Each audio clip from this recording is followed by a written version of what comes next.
நம் சூரிய குடும்பத்தில் உள்ள மிக உயர்ந்த மற்றும் பரந்த எரிமலை என்றால் ஒலிம்பஸ் மோன்ஸ். இது செவ்வாய் கிரகத்தில் அமைந்திருக்கக்கூடிய ஒரு ஷீல்டு வகை எரிமலையாகும். இதன் உயரம் சுமார் 22 கிலோமீட்டர். இது மவுண்ட் எவரெஸ்டை விட 2 மடங்கு உயரம். இதன் அடிப்பகுதி பிரான்ஸ் நாடு அளவுக்கு விரிவாக இருக்கிறது. இதனால் இது அதிக பரப்பளவு கொண்ட எரிமலையாகவும் இருக்கின்றது.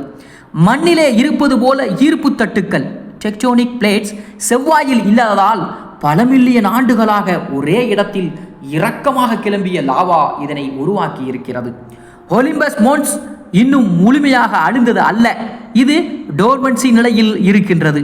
அதாவது ஒரு நாள் மீண்டும் வெடிக்க வாய்ப்பு உண்டு.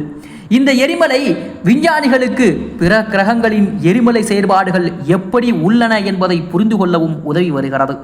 இது செவ்வாயின் புவியியல் வரலாற்றையும் பூமியை விட எப்படி மாறுபட்டதாக அது உருவாகி இருக்கிறது என்பதையும் விளக்குகிறது என்பதும் குறிப்பிடத்தக்கது.